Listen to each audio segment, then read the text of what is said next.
lagi hanya akan membuat jiwa itu gundah, ya, hati itu kelam, muka itu gelap. Tapi ketaatan kepada Allah SWT akan mendatangkan kebaikan. Jangan pernah ragu, selama haram tinggalkan. Ingat hadis pertama dari khutbah saya sampaikan, man taraka syai'an lillah abdalahu khairan min. Siapa yang meninggalkan sesuatu karena Allah, Allah akan gantikan sesuatu yang lebih baik. Dinukil sebuah kisah nyata bahwasanya ada seorang anak muda di Mekah. Anak muda ini kehidupannya miskin, tapi dia orang saleh. Pada saat dia keluar dari Masjidil Haram, dia temukan ada sebuah kantong berwarna biru tergeletak di tanah. Maka dia ambil benda tersebut lalu dibuka sama dia. Ternyata dalamnya ada batu zamrud berwarna biru. Kemudian dia pun naik ke atas sebuah batu yang cukup tinggi, lalu berteriak dengan suara keras, "Wahai muslimin, saya telah menemukan kantong ini. Siapa pemiliknya? Ambillah." Saking jujurnya orang-orang pada saat itu, saudaraku seiman, tidak ada yang datang mengaku. Orang semua pada lihat, karena di depannya banyak pedagang-pedagang, tidak ada yang mengaku. Dia ulangi 2 kali, dia ulangi 3 kali, sampai 10 kali diulangi, tidak ada yang mengaku kalau itu barang dia. Tahu, anak muda ini kebetulan dikenal oleh masyarakat sekitar Masjidil Haram. Lalu dia mengatakan, andai saja ada yang mengetahui pemilik ini, tolong tunjukkan rumah saya.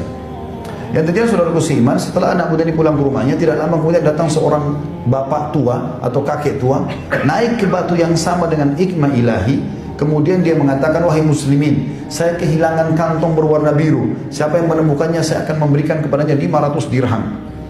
Maka ada satu pedagang datang kepada dia mengatakan, "Hai bapak tua, tadi sebelum anda naik ke batu ini, di batu yang sama ada seorang anak muda yang kami kenal saleh memiliki benda itu. Rumahnya di sana, pergilah ke sana." Ringkas cerita, orang tua ini pun pergi ke rumah tersebut, mengucapkan salam, lalu menanyakan tentang benda tersebut. Anak muda ini juga teliti menanyakan seperti apa bentuknya, warnanya. Setelah dipastikan memang sama, diberikanlah kepada si kakek tua tadi. Begitu diberikan, anak muda ini tidak pernah tahu kalau akan dibalas 500 dirham.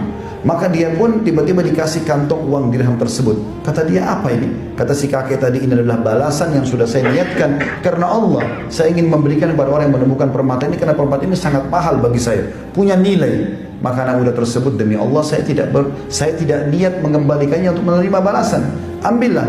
Kakek ini mengatakan, "Ambillah." Terus saja mereka saling menolak sampai akhirnya kakek ini mengalah. Dan akhirnya dia mengambil termasuk uang tersebut dan diambil batu tersebut, kemudian dia pergi. Anak muda ini menceritakan kisahnya. Dia bilang, setelah berjalan beberapa hari tentang kasus penemuan batu itu, saya makin sulit hidupnya, susah sekali. Saya merasa saya harus keluar dari Mekah untuk mencari rezeki di tempat lain. Dia pergilah ke Jeddah sekarang, naik kapal, ingin mencari rezeki. Pergi kemana? Ingin menyeberang ke wilayah Afrika, karena Timur Tengah, Laut Merah berseberangan dengan Afrika.